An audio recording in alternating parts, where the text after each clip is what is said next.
Hello dear student. तो जैसा कि हमने प्रीवियस लेक्चर में अपने इंडिफरेंस कर्व के बारे में डिटेल में पढ़ा एंड इस लेक्चर में हम देखने वाले हैं another concept of consumers equilibrium which is budget line. हम ये भी देखेंगे कि बजट सेट क्या होता है, डायग्रामेटिकली बजट लाइन कैसे दिखता है, इसके बारे में भी जानेंगे। तो ये दोनों concepts indifference curve as well as budget line will help you to better understand the consumer's equilibrium. So let's get started. सबसे पहले देखते हैं what is this budget line.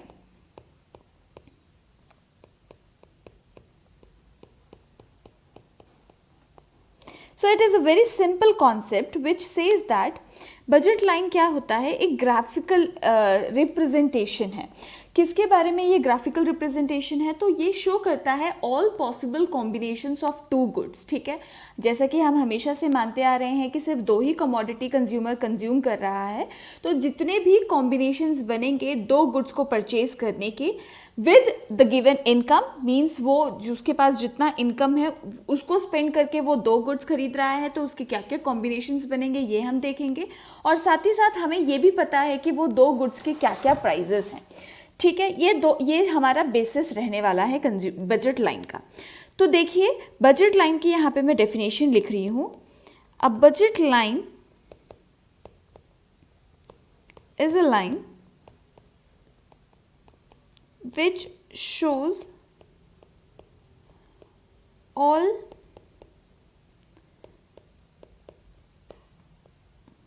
possible combination of two goods that a consumer can buy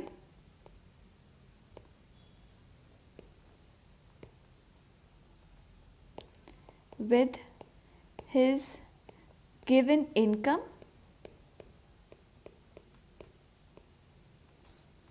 and price of the commodity.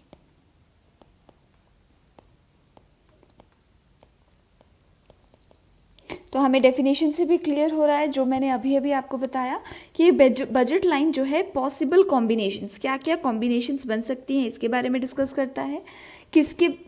जो possible combination बनेंगी वो दो goods की होंगी और कंज्यूमर को दिमाग में रखना है कि उसका इनकम कितना है और साथ ही साथ प्राइस कितनी है कमोडिटी की, जो भी दो कमोडिटी वो खरीदने जा रहा है उसकी। Now we will simplify this definition in an equation form. तो देखिए पूरे definition को हम equation में कैसे लिख सकते हैं। तो जैसे हमने बात की हमारी दो क्राइटेरिया है। पहली क्राइटेरिया ये कि उसका इनकम और प्राइस, ये दो चीज़ हमें ध्यान में रखनी है। तो जितना इनकम है वो इनकम पूरा स्पेंड कर रहा है, तो इसको हम लिख लेते हैं यहाँ पर मनी। ओके, अब देखिए हमें क्या क्या चीज़ें खरीदनी है, दो गुड्स खरीदनी है। तो दो गुड्स मीन्स एक गुड एक्स मान लीजिए और दूसरे गुड को गुड वाई मान लीजिए। अब उसकी प्राइस से मल्टीप्लाई हो जाएगा तो हमें एक गुड के ऊपर कितना मनी स्पेंड हो रहा है ये पता चल जाएगा। तो हम यहाँ पर लिख देते हैं प्राइस ऑफ वाई, ठीक है, और यहाँ पर लिख देते हैं प्राइस ऑफ एक्स। अब इन दोनों को मल्टीप्लाई कर दोगे और आप ऐड कर दोगे तो आपके जो भी इनकम है वो स्पेंड पूरे हो जाएंगे, क्योंकि यहाँ पर बात की जा रही है कि पूरा इनकम दो गुड्स पे ही स्पेंड हो रहा है। तो ये आपका पूरा बजट लाइन का ये इक्वेशन बन गया है, जिसमें आपका आ गया है दो गुड्स के प्राइजेस, दो गुड्स आप खरीद रहे हो, वो हो गया आपका X and Y and the total income is your money. Let's take an example. ठीक है, इसका एक एग्जाम्पल ले लेते हैं। For example one consumer is there. ठीक है, अभी इस कंज्यूमर की जो टोटल इनकम है दैट इज ₹200। दो कमोडिटीज खरीद रहा है। तो पहली जो कमोडिटी खरीद रहा है consumer, price of commodity x. ठीक है, इसकी प्राइस को भी हम लिख लेते हैं विच इज ₹40 पर यूनिट। एक यूनिट के लिए, एक यूनिट एक्स के खरीदने के लिए 40 रुपये पे कर रहा है। वही जगह में प्राइस ऑफ कमोडिटी वाई अगर हम देखें तो ये हो जाता है ₹20 फॉर एग्जाम्पल। ठीक है, अब यहाँ पर इसको भी हम कैसे हम लिख सकते हैं, देखिए। तो यहाँ पर बात की गई है कि दो गुड्स कंज्यूमर खरीद रहा है। अब हम ये मान लेते हैं कि फॉर एग्जांपल सिर्फ और सिर्फ कंज्यूमर जो है गुड एक्स ही खरीद रहा है और गुड वाई की जो यूनिट्स है वो उसको 0 रख रहा है। ठीक है, तो if consumer is spending all his income in good x, in that case क्या होगा, आपका इक्वेशन क्या बन जाएगा, तो कितने, अब सबसे पहले ये देखना है आपको कि कितने यूनिट्स खरीद सकता है, ठीक है। तो कितने यूनिट्स खरीद पाएगा कंज्यूमर, क्योंकि इसकी 200 इनकम है तो हम यहाँ पर लिख देते हैं 200 और एक कमोडिटी का प्राइस है 40 रुपीज़। तो कितने कमोडिटीज़ खरीद पाएगा, the consumer will be able two by 5 units of good x, ठीक है। तो यहाँ पर आपकी इक्वेशन क्या बन गई है, मनी आपकी जो इनकम हो गई वो, और प्राइस ऑफ एक्स, इन दोनों का हमने डिवाइड किया तो हमें क्या मिल गया कि वो कितने यूनिट्स खरीद पाएगा, ये हमें पता चल गया। अब हम ऐसे ही गुड वाई को ले लेते हैं। In case of good Y तो हमें पता है गुड वाई की जो प्राइस है दैट इज ₹20, ठीक है। तो कितने यूनिट्स खरीद पाएगा ये पता करने के लिए आपको क्या करना होगा, टोटल इनकम डिवाइडेड बाई एक यूनिट का कितना प्राइस है इससे डिवाइड करना है। तो money divided by price of Y करोगे तो आपको नंबर ऑफ यूनिट्स मिल जाएंगे which is 10 units. Fine. So we have seen the two combination जिसमें कंज्यूमर या तो सिर्फ गुड एक्स में ही पूरे इनकम को स्पेंड कर रहा था या तो सिर्फ पूरा इनकम वाई में स्पेंड कर रहा था। We can also take another option जिसमें consumer is spending both in good X and Y, ठीक है। तो अब यहाँ पर आपके बहुत सारे कॉम्बिनेशंस बन सकते हैं, मैं सिर्फ एक कॉम्बिनेशन ले रही हूँ। For example 2 units of good X consumer buy कर रहा है and 6 units of Y buy कर रहा है, तो उस केस में भी आपकी पूरी इनकम स्पेंड हो जाती है। 2 units of X means 2 × 40 and whereas 6 units of Y means 6 × 20। तो आपकी पूरी 200 की जो इनकम है वो पूरी स्पेंड हो जाएगी। तो ये भी आपका एक कॉम्बिनेशन बन सकता है। तो we have seen 3 possible combinations, ठीक है। तो ये तीनों possible combination 1, 2 and 3 and so on, जो भी आपके एक्स एंड वाई की और कॉम्बिनेशंस बन सकती हैं, जब हम इसे ग्राफिकली प्रेजेंट करेंगे तो we will get a straight line, downward sloping straight line. और वो जो स्ट्रेट लाइन होगी we will name it as a budget line, जिसको कि हम प्राइस लाइन के नाम से भी जानते हैं। तो this is the possible combinations and the concept of budget line. तो जैसा कि हमने डायग्रामेटिक रिप्रेजेंटेशन के बारे में बात की, तो let us see how this budget line look like, ठीक है। तो उसके लिए हम एग्जाम्पल ले लेंगे। पिछले एग्जाम्पल में हमने इनकम को बड़ा रखा था। To simplify it we will make the consumer का जो बजट है उसको हम थोड़ा छोटा कर देते हैं, let's say ₹20, okay. So now the consumer का जो बजट है वो 20 रुपीज़ है and the consumer is buying 2 commodities, 2 commodity वो खरीद रहा है, let's say apples and bananas. And एक एप्पल खरीदने के लिए the consumer is spending ₹4 for each apples and for banana ₹2 each, okay. तो ये हमने देख लिया, प्राइजेस हमने नोट कर लिए, कंज्यूमर का बजट कितना है ये हमें पता चल गया। तो now we can determine the various combinations which the budget line which can form the budget line, okay. अब देखते हैं क्या क्या कॉम्बिनेशंस बन सकते हैं with the help of table. तो क्या आपके जो भी कॉम्बिनेशंस होंगे उसका नाम हम लिख लेते हैं, combination of apples and bananas हम बना रहे हैं, तो we will write apples and bananas, okay. Next column में हम लिख देते हैं एप्पल्स, जितने यूनिट्स ऑफ एप्पल्स खरीदेंगे वो, और उसके नेक्स्ट कॉलम में हम लिख देते हैं बनाना, जितने यूनिट ऑफ बनाना खरीदने वाले हैं उसके। अब लास्ट कॉलम में हम लिखेंगे मनी कितनी स्पेंड हुई है हमारी, money spent which is equal to your income. तो हम यहाँ पर ये मान के चलते हैं कि हमने अपने पूरे इनकम को एग्जॉस्ट कर लिया है और पूरे इनकम से हम सिर्फ 2 ही कमोडिटी खरीद रहे हैं, ये हमारा एजम्पशन है। तो कॉम्बिनेशंस के नाम A, B, C, D, E and F ले लेते हैं, ठीक है। ये 6 कॉम्बिनेशंस हमने यहाँ पर लिख दिए। तो हमने देखा कि एप्पल की जो प्राइस है वो 4 रुपीज़ है और बनाना की प्राइस है वो 2 रुपीज़ ईच है, ठीक है। अब क्या क्या आप कॉम्बिनेशंस बना सकते हो इस पे ध्यान दीजिए। तो आपकी इनकम जो है वो तो कांस्टेंट रहेगी, हर बार 20 रुपीज़ रहेगी। तो लेट्स से कि हम 5 एप्पल्स खरीद रहे हैं, ठीक है, और एक भी और बनानाज हम नहीं खरीद रहे, तो एक भी बनाना नहीं मीन्स 0 × 2, ठीक है। तो here we will write 5 and 0।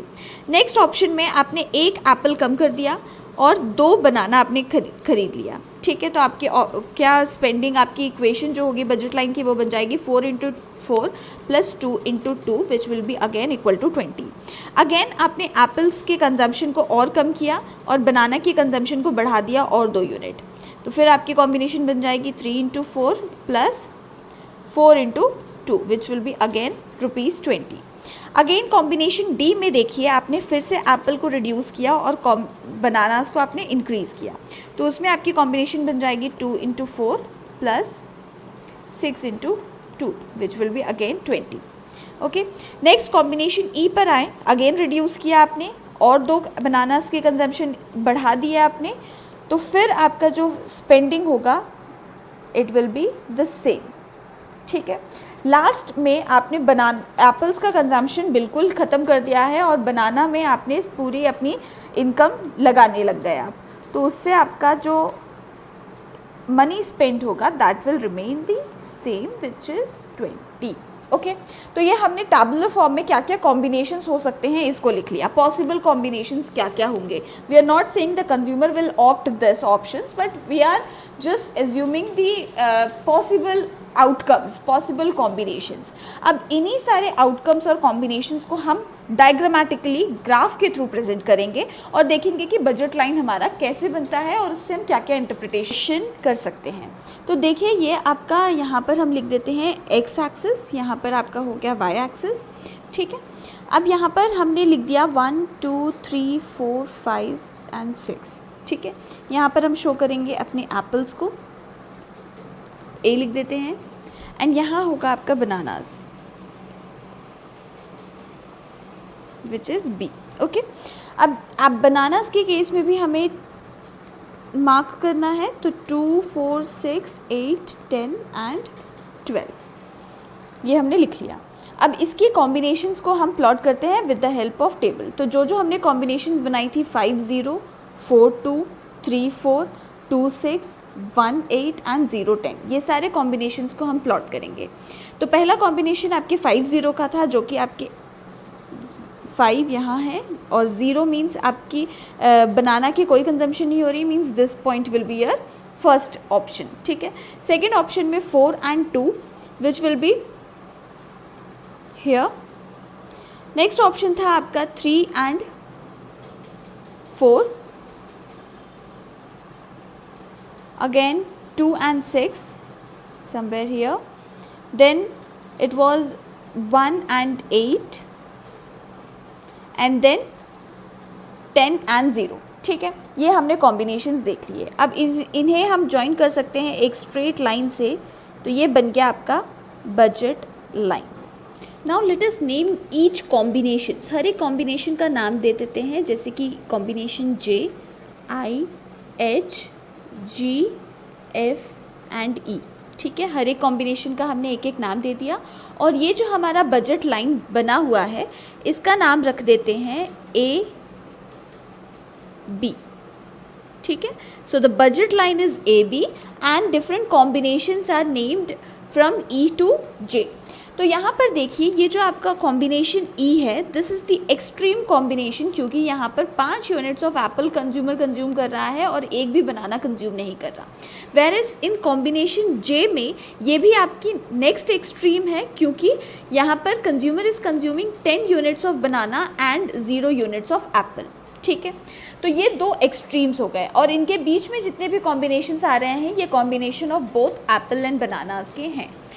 तो अब हम ये इससे कंक्लूड कर सकते हैं कि ये जो आपकी जितने भी कॉम्बिनेशंस हैं, ये सारे कॉम्बिनेशंस में जो भी बजट लाइन के ऊपर आ रही हैं आपकी, ये सारे कॉम्बिनेशन में the consumer is spending all his income, ये कंज्यूमर अपने पूरे एंटायर इनकम को स्पेंड करके ये दोनों गुड्स को कंज्यूम कर रहा है। अब देखिए, यहाँ पर एक और हम पॉइंट नोट करते हैं, this point, and let's name this point as D. ठीक है, अब ये जो पॉइंट डी आपको यहाँ पर दिख रहा है, ये जो पॉइंट है, ये यहाँ पर कंज्यूमर जो है बिलो द इनकम, ठीक है, अपने इनकम से कम स्पेंड कर रहा है, जो कि क्या होगा आपका पॉइंट डी क्या इंडिकेट करता है, इट इंडिकेट अंडर स्पेंड। ठीक है, कंज्यूमर अपने इनकम से कम स्पेंड कर रहा है और इनकम में से कुछ बचा भी रहा होगा, कुछ सेविंग्स के नाम पे कुछ बचा रहा होगा, ठीक है। अब another point which we can take here, let's say point C, and this point is your unattainable combination. अब ये अनअटेनेबल कॉम्बिनेशन इसलिए है क्योंकि इनकम से ऊपर कंज्यूमर स्पेंड नहीं कर सकता है, जितना इनकम है उसी पर कंज्यूमर सीमित रह सकता है, अपने इनकम से एक्स्ट्रा वो कहाँ से लेकर आएगा, दिस इज़ नॉट पॉसिबल, ठीक है। तो ये अनअटेनेबल कॉम्बिनेशन है जो कि कंज्यूमर फिलहाल तो अटेन नहीं कर सकता है। इन केस अगर उसका इनकम बढ़ता है लॉन्गर पीरियड ऑफ टाइम में, तो the consumer can attain this combination C, ठीक है। This is the conclusion behind this budget line. And budget line is relevant क्योंकि कंज्यूमर्स इक्विलिब्रियम डिटरमाइन करने के टाइम पे आपका ये बेसिक एजम्पशन एक रहता है जिसमें कि कंज्यूमर अपने सारे एंटायर इनकम को स्पेंड करता है, and that is Y consumer equilibrium के लिए आपका बजट लाइन रेलेवेंट हो जाता है। Now, with the help of this diagram, let us conclude few properties of budget line. ठीक है, बजट लाइन की क्या क्या प्रॉपर्टीज़ होंगे इसको हम कंक्लूड करते हैं, जिसमें हमारा पॉइंट नंबर 1 आता है, the budget line is downward sloping. Budget line हमारी डाउनवर्ड स्लोपिंग होती है। अब ये डाउनवर्ड स्लोपिंग क्यों होती है, इसके पीछे रीज़न ये है क्योंकि हमें कुछ सैक्रिफाइस करना पड़ता है किसी और को गेन करने के लिए, that is why it is downward sloping, जैसा कि हमने अपने इंडिफरेंस कर्व में भी देखा, ठीक है। तो यहाँ पर भी आप डायग्रामेटिकली भी देख सकते हैं कि हमने यूनिट्स जो हैं एप्पल्स के यूनिट्स को गेन करने के लिए हमने बनाना को सैक्रिफाइस किया, और इसलिए आपका कर्व जो है it is downward sloping, okay. And that you can also say it has negative slope, ठीक है, इसे हम नेगेटिव स्लोपिंग डाउनवर्ड या नेगेटिव स्लोप भी बोल सकते हैं। आई होप क्लियर हो गया होगा। अब आते हैं नेक्स्ट प्रॉपर्टी पे, प्रॉपर्टी नंबर 2। तो प्रॉपर्टी 2 बोलती है the budget line is a straight line. अब देखने में ये स्ट्रेट लाइन बड़ा ही सिंपल लग रहा है कि it's a straight line, okay fine, it's a straight line, but इसको समझने के लिए मुझे सबसे पहले आपको what is slope of budget line ये बताना होगा, ठीक है। तो थोड़ा सा पीछे जाते हैं इस कॉन्सेप्ट को समझने के लिए और इसके पीछे का रीज़न जानने के लिए। हम देखते हैं कि स्लोप ऑफ बजट लाइन क्या होता है। तो जैसा कि हमने स्लोप ऑफ आईसी कर्व भी देखा था अपने प्रीवियस क्लास में, तो slope of budget line is nothing but the expression, ठीक है। अब इस एक्सप्रेशन में क्या होगा, देखिए हम जैसे स्लोप ऑफ बजट लाइन हम कैसे लिखते हैं कि यहाँ पर आपने कितने यूनिट सैक्रिफाइस किए, ठीक है, जैसा कि हमने इंडिफरेंस में देखा sacrifice divided by gain, same way आपका बजट लाइन का भी होगा, units of banana the consumer is willing to sacrifice divided by the units of apples the consumer is willing to gain, ठीक है। तो इसको सिंप्लीफाई करके हम लिख सकते हैं change in banana divided by change in apples, ठीक है। दोनों के बीच में जितना भी चेंज हो रहा है that will determine your slope of budget line. और अगर सिंपली अगर इसको आप लिखें तो हमने कितने बनानास को सैक्रिफाइस किया, 2 बनाना सैक्रिफाइस किया हमने एक एप्पल को गेन करने के लिए, ठीक है। तो विच विल बी -2/1। तो जैसे कि मैंने आपको पहले भी बताया कि हम जो नेगेटिव साइन है इसको इग्नोर करते हैं और एब्सोल्यूट टर्म में लिखने की कोशिश करते हैं, तो it will be again 2/1 which will B 2, ठीक है। तो यहाँ पर स्लोप ऑफ जो हमारा बजट लाइन है इट इज़, अगर न्यूमेरिकली देखें तो इट इज़ 2, ओके। अब थोड़ा सा इसके एक इम्पॉर्टेंट कॉन्सेप्ट को समझना है हमें स्लोप ऑफ बजट लाइन के हेल्प से, which is price ratio, and it is often said that the slope of budget line is your price ratio, ठीक है। बोला जाता है कि आपकी जो बजट लाइन की जो स्लोप होती है, जिसको हम मार्केट रेट ऑफ एक्सचेंज के नाम से भी जानते हैं, तो ये जनरली आपकी क्या होती है, it is equal to your price ratio, ठीक है। Price ratio of what, 2 goods, price ratio of 2 goods. ठीक है, अब समझते हैं कि what is this price ratio, इसके कॉन्सेप्ट क्या बोलती है। तो प्राइस रेशियो का मतलब क्या है, जब हम न्यूमरेटर डिनोमिनेटर में दो चीज़ को कंपेयर करते हैं, दैट इज़ योर रेशियो।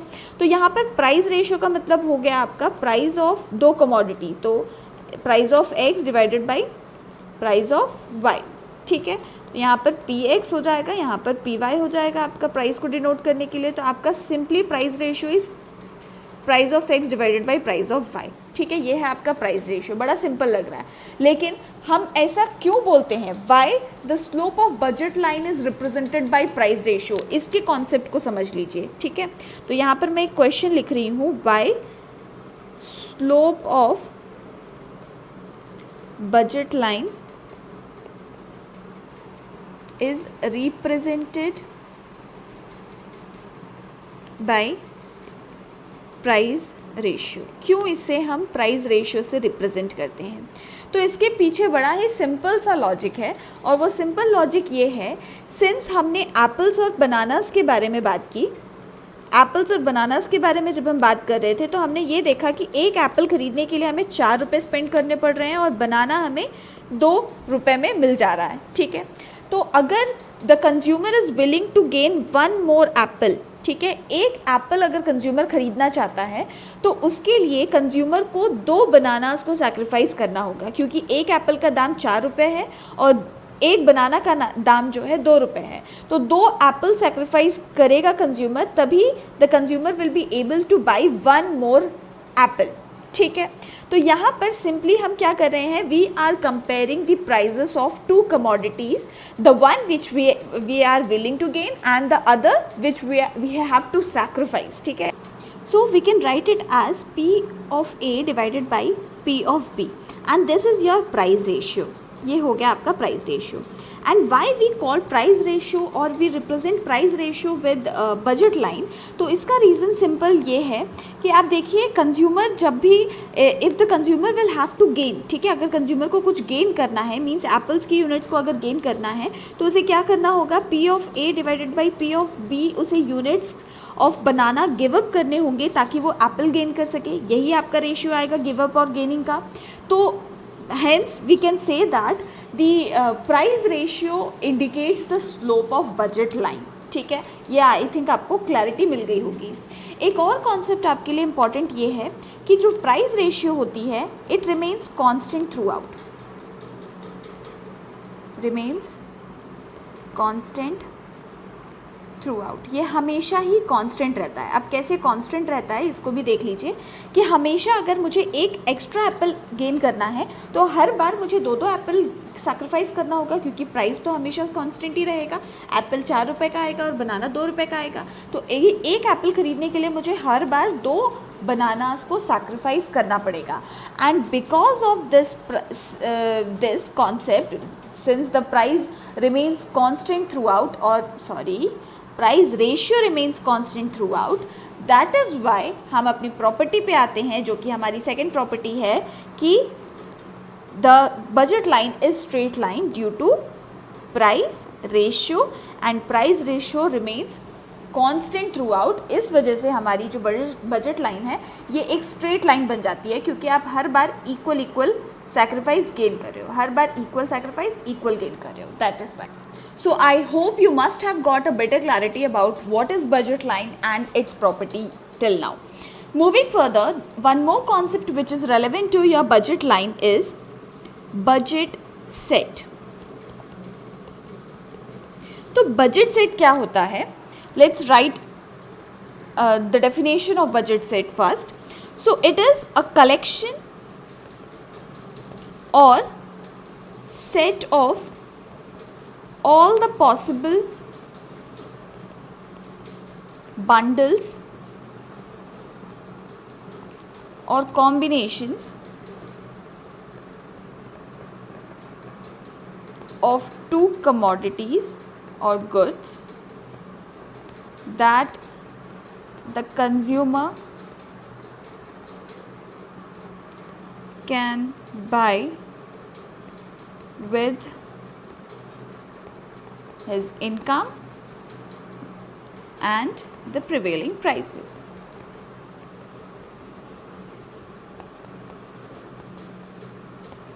तो अब आप ये सोच रहे होंगे कि ये डेफिनेशन काफ़ी रेलेवेंट है बजट लाइन से, तो अगर हम इसे ध्यान से देखें तो you will get to know what is budget set. तो देखिए यहाँ पर क्या बोला गया है, it is a collection, okay, collection of set of all the possible bundles और कॉम्बिनेशंस, जितने भी कॉम्बिनेशंस बन सकते हैं उसका ये एक कलेक्शन है of two commodities as we have assumed previously, जिसमें कि consumer can buy with his income and prevailing prices.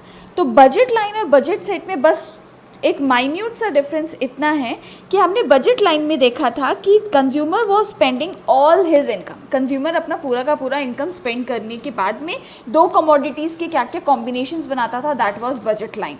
But in case of budget set the consumer can make the combinations even by not spending all his income, ठीक है, अपने उसका जितना भी income है consumer का उससे कम स्पेंड करके भी वो कॉम्बिनेशंस बना सकता है। तो that is your budget set. तो अगर हम ग्राफिकली समझें कि व्हाट इज़ और how budget set looks like, तो ये देखिए, आपने ये देख लिया कि ये आपकी बजट लाइन है, this is your budget line, budget line, ठीक है, जहाँ पर कंज्यूमर अपने पूरे इनकम को स्पेंड करके डिफरेंट कॉम्बिनेशंस बनाता है, कॉम्बिनेशन ए, कॉम्बिनेशन बी, कॉम्बिनेशन सी, डी और ई, ठीक है, ये डिफरेंट कॉम्बिनेशंस हो गए जो कि जिसमें कंज्यूमर अपना पूरा इनकम स्पेंड कर रहा है। लेकिन बजट सेट इज सेइंग कि आप जब अपना पूरा इनकम नहीं, ठीक है, अपने इनकम से थोड़ा कम भी अगर स्पेंड करते हैं और उससे भी आप कॉम्बिनेशंस बनाते हैं तो वो आपका बजट सेट है। मींस ये जो भी पोर्शन मैंने शेड किया है ये पूरा पोर्शन आपका कहलाता है बजट सेट, ठीक है। Another concept which is very much relevant to your budget set is budget constraint, जो कि आपने सुना होगा बजट कंस्ट्रेंट, ठीक है। तो बजट कंस्ट्रेंट क्या होता है, budget constraint is the upper boundary of budget set, मतलब लास्ट जो बाउंड्री है बजट सेट की वो है आपका बजट कंस्ट्रेंट। तो एक कंज्यूमर जो है कितने अमाउंट स्पेंड कर सकता है, जितना उसका इनकम होगा उतना ही वो स्पेंड कर सकता है। तो कंस्ट्रेंट का मतलब क्या होता है कि आपकी लिमिट कितनी तक है, कहाँ तक आपकी लिमिट है। तो बजट कंस्ट्रेंट आपका क्या होगा, जहाँ तक आपका लिमिट है इनकम स्पेंड करने का, जितना आपका इनकम है वही आपका बजट कांस्टेंट है। तो आपका बजट कांस्टेंट जो है बजट लाइन के ऊपर ही रहेगा और इसी को आप बजट कांस्टेंट भी बोलेंगे। This is your budget constant, okay. So while defining budget constant we can say that budget constraint shows that a consumer can choose any bundles as long as it cost less than और equal to the income she has, जिसका मतलब ये है कि consumer जो है कोई भी बंडल चूज़ कर सकता है तब तक जब तक उसकी इनकम और इनकम के कंपैरिजन में उसके खर्चे जो हैं या तो बराबर हो इनकम के या तो इनकम से कम हो, उसे हम बजट कॉन्स्टेंट बोलते हैं। और जब हम इसे न्यूमेरिकली इसे हम लिखें, इक्वेशन के फॉर्म में हम लिखें, जैसे हमने बजट लाइन के इक्वेशन को लिखा था, तो we can write P of X into quantities of x plus p of y into quantities of y, this should be less than or equal to your money income, ठीक है।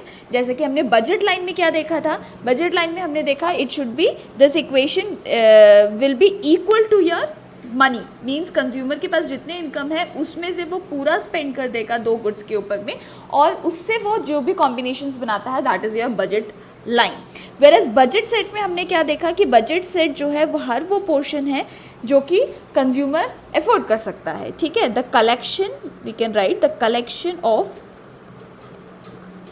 All the affordable bundles, okay. And constant आपका जैसे हमने अभी देखा कि या तो उससे कम, अपनी जितनी भी इनकम है उससे कम, या तो उतने तक ही consumer can spend, that is your budget constant.